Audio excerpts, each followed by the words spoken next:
بسم اللہ الرحمن الرحیم، السلام علیکم ورحمۃ اللہ وبرکاتہ۔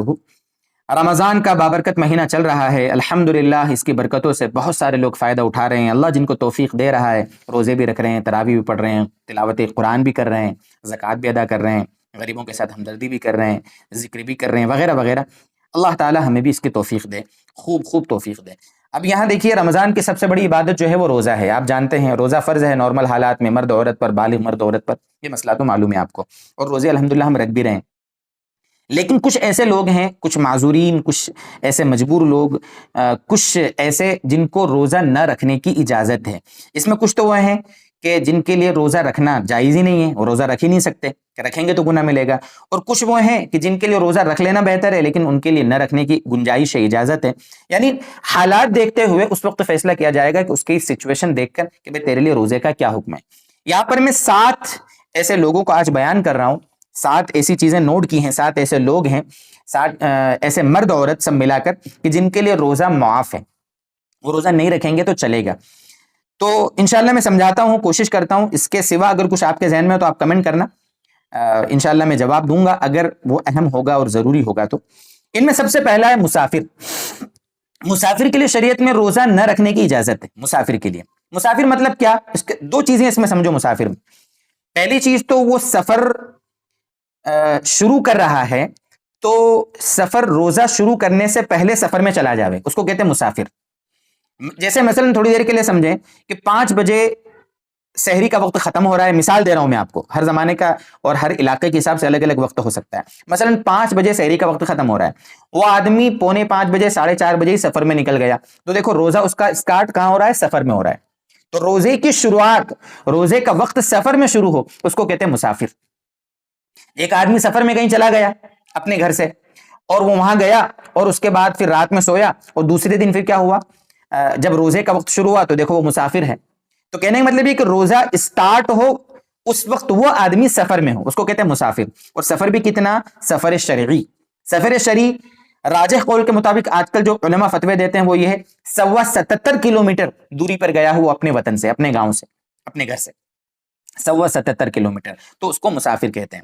تو پہلا تو مسافر۔ اب مسافر کے لیے اگر نارمل حالات ہیں، اچھا ہے، تھکان نہیں ہے، پرسکون جگہ گیا ہے، وہاں زیادہ محنت مشقت کا مسئلہ بھی نہیں ہے، تو روزہ رکھ لینا بہتر ہے۔ لیکن روزہ نہیں بھی رکھے گا یہ مسافر شرعی تو کوئی حرج نہیں۔ بعد میں قضا بہرحال فرض ہے، قضا کرنا بہرحال فرض ہے، دھیان رکھنا۔ میں قضا واجب ہے نہیں کہہ رہا ہوں، میرے جملے پہ غور کرنا۔ رمضان کا روزہ کسی وجہ سے چھوٹ جاوے تو بعد میں اس کی قضا بھی فرض ہے، معاف نہیں ہے۔ تو خیر، ایک تو مسافر ہوا۔ دوسرا عورتوں کے متعلق ہے، پریگننٹ لیڈی، حمل سے جو عورت ہوتی ہے، کبھی کبھی ایسا ہوتا ہے کہ پیٹ میں پانی کی کمی ہو جاتی ہے روزہ رکھنے کی وجہ سے، تو ماہر ڈاکٹر، سمجھدار اس لیے میں کہہ رہا ہوں کہ بہت سے لوگ کبھی اسلام دشمنی میں، کبھی ویسے ہی بس ایک ماحول کی وجہ سے، بہت سی لیڈیز جو ڈاکٹر سے ہوتی ہیں وہ کہہ دیتی ہیں کہ روزہ مت رکھنا ورنہ بچے کو نقصان ہو جائے گا، ایسا ویسا، اور ڈرا دیتی ہیں۔ ایسا نہیں، سمجھدار، اور اگر مسلم لیڈی ڈاکٹر ہو تو بہت اچھا، نہیں تو غیر مسلم 2-3 سمجھدار عورتیں اگر یہ کہیں، لیڈیز ڈاکٹرز، کہ اگر روزہ رکھیں گی تو تم کو یہ تکلیف ہو جائے گی، تو پھر اب ایسی عورت کے لیے گنجائش ہے کہ وہ روزہ چھوڑ دے۔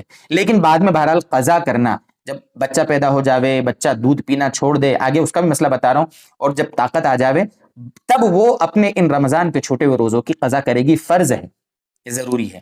تو یہ پریگننٹ لیڈی کا مسئلہ۔ لیکن نارمل حالت ہے، کوئی مسئلہ نہیں ہے۔ ہمارے گھر پہ ہم نے تجربہ کیا، اور بھی بہت سارے لوگ ہیں، پورے مہینے عورتوں نے روزے رکھے اور اللہ نے تندرست بچہ ان کے یہاں دیا، ماشاءاللہ، تو کوئی نقصان نہیں ہوگا۔ لیکن کبھی کبھی چونکہ پانی نہیں پیتے ہیں 15-15 گھنٹے عورتیں، تو پانی کی قلت ہو جاوے، عورت کو بلڈ پریشر ہائی لو وغیرہ کے مسئلے ہوتے ہیں، تو پھر وہاں گنجائش ہو سکتی ہے۔ اس لیے پریگننٹ عورت کا جو مسئلہ ہے شریعت نے اس کو چھوٹ دی ہے۔ شریعت ہماری بوجھ نہیں ہے میرے دوستو، شریعت ہم پر کوئی دباؤ نہیں بناتی کسی چیز کا، پریشر نہیں ہے۔ سہولت سے آپ وہ عمل کر سکتے آپ کر لیں، لیکن مشقت ہے تو شریعت نے کتنی چھوٹ دی ہم کو، کتنی مثالیں ملتی ہیں ہم کو۔ کھڑے کھڑے کوئی نماز نہیں پڑھ سکتا، بیٹھے بیٹھے پڑھ لو، بیٹھے بیٹھے نہیں، لیٹے لیٹے پڑھ لو۔ وضو کرنا اگر نقصان ہو کسی کے لیے تو تیمم کر کے پڑھ لو۔ سفر میں اگر مشقت ہے تو روزہ چھوڑ دو، دیکھو کتنی آسانی ہے۔ تو بہرحال تیسری عورت ہے دودھ پلانے والی، چھوٹا بچہ ہے جو ماں کے دودھ پر ہی صرف نربھر ہے، صرف ماں کا دودھ پیتا ہے، اس کے سوا اور کوئی اس کی غذا نہیں ہے، اور اگر ماں کھائے گی پیے گی نہیں تو بچہ بھوکا رہ جائے گا، بچہ کوئی دوسرا نہیں پیے گا۔ یا کبھی کبھی ایسا ہوتا ہے باہر کی چیزیں کھانے سے بچہ بیمار ہو جاتا ہے، تو ایسی عورت کے لیے بھی شریعت نے چھوٹ دی ہے۔ بہرحال یہ تیسری عورت ہے۔ چوتھا شخص ہے بہت بیمار شخص۔ دیکھو یہ بہت بیمار، میں بہت ساتھ میں بول رہا ہوں، بہت بیمار، سر میں درد ہے، پیٹ میں درد ہے، گیس بن رہی ہے، تھوڑا بخار آ گیا وغیرہ وغیرہ، ان چھوٹی موٹی چیزوں کی وجہ سے بہت سے لوگ روزہ چھوڑ دیتے ہیں، غلط کرتے ہیں، گناہگار ہوں گے وہ۔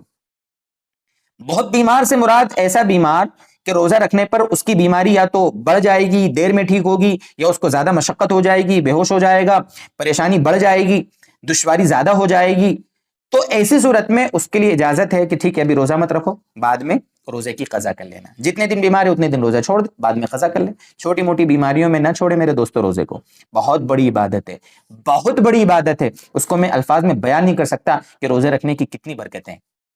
بہرحال یہ 4 ہوئے۔ 5واں شدید بڑھاپا، صرف بڑھاپا عذر نہیں ہے، بہت سارے بوڑھوں کو دیکھا 80 90 سال ان کی عمر ہے، 80 اور 90 سال، اس کے باوجود وہ پورے روزے رکھتے ہیں، روزے کبھی چھوڑے نہیں انہوں نے، ایسے ایسے بھی ہم نے بزرگ دیکھے ہیں۔ اس لیے بڑھاپا صرف کوئی عذر نہیں ہے، شدید بڑھاپا جس میں بیماریاں ہیں، دوسری چیزیں لگی ہوئی ہے، دوائیاں کھا رہے ہیں، پریشانیاں ہیں، شوگر وغیرہ ہے، بلڈ پریشر ہے، ہارٹ کے مریض ہیں، ایسا ہے بڑھاپے میں، تو پھر ان کے لیے اجازت ہے، ٹھیک ہے۔ اب وہ اتنے بوڑھے ہو گئے تو ظاہر سی بات ہے اب بعد میں بھی ان کو تندرستی تو آنی نہیں ہے، تو ایسے بوڑھے جو ہیں وہ کیا کرتے ہیں، فدیہ دیتے ہیں۔ اب فدیے کا کیا مسئلہ ہے، اس کے لیے مستقل فدیہ دینے کے لیے انشاءاللہ ہم اپلوڈ کریں گے اپنے چینل پر، آپ سرچ کر لینا، انشاءاللہ جلدی ہی مستقل اس کو سمجھانے کی کوشش کریں گے۔ تو یہ ہوئی 5۔ چھٹا ہے حیض والی عورت، دیکھو، اور 7واں ہے نفاس والی عورت۔ یہ جو حیض والی اور نفاس والی ناپاکی کا جو مسئلہ ہے، ناپاک عورت جو ہے، بچہ پیدا ہوا اس کے بعد ناپاکی کا خون آتا ہے اس میں، اور اسی طرح جو ناپاکی پیریڈز جو ہوتے ہیں، مخصوص ایام جو ہر مہینے عورت کو لگے ہوئے ہیں، تو ایسی عورت جو ناپاکی کے دنوں میں گزر رہی ہے اس کے لیے روزہ رکھنا جائز نہیں ہے، حرام ہے۔ ایسا نہیں ہے کہ وہ روزہ رکھ لے تو چلے گا، نہیں، ایسی 2 عورتوں کے لیے جو نفاس کی حالت میں، حیض کی حالت میں، ان کے لیے روزہ رکھنا جائز ہی نہیں ہے، بعد میں ان کے لیے قضا کرنا فرض ہے، ضروری ہے، یہ بات میں نے پہلے ہی آپ سے عرض کر دی۔ بہت سی عورتیں یہاں کیا کرتی ہیں، حیض والی عورتیں، کہ میں تو پورے روزے رکھوں گی، اس کے لیے وہ کیا کرتی ہیں، گولیاں کھا لیتی ہیں اور اپنے حیض کے دنوں کو آگے بڑھا لیتی ہیں۔ جب میری دینی بہنوں، جب شریعت نے ہم کو چھوڑ دی ہے تو کیا ضرورت ہے ہم اس طرح گولی کھا کے اپنے آپ کو مشقت میں ڈالنے کی؟ یہ گولیاں صحت کے لیے نقصان دیتی ہیں، ہمارے سواستھ کو بگاڑ دیتی ہیں، ہمارے وہ پیریڈز ہوتے ہیں نا، ان کی سرکولیشن کو بگاڑ دیتی ہیں، پیریڈز کا جو سرکل ہے وہ بگڑ جاتا ہے، پھر دن کم زیادہ وغیرہ وغیرہ نقصان ہوتا ہے اس کا، اس لیے ایسا نہ کیا کریں۔ شریعت میں ہم کو چھوٹ دی گئی ہے کہ بعد میں قضا کر لینے بھی جائز ہے، تو کیا ضرورت ہے اپنے اوپر مشقت ڈالنے کی؟ تو یہ کچھ چیزیں تھی جن کے لیے روزہ معاف ہے، نہ رکھنے کی اجازت ہے، بعد میں قضا کرنا ضروری ہے، کچھ آپ کے سامنے ذکر کر دیا۔ اللہ کرے کہ اللہ تعالی ہمیں یہ باتیں بصیرت کے ساتھ اللہ سمجھائے، اور اللہ تعالی ہمارے لیے ساری باتوں پر عمل کرنا آسان فرمائے۔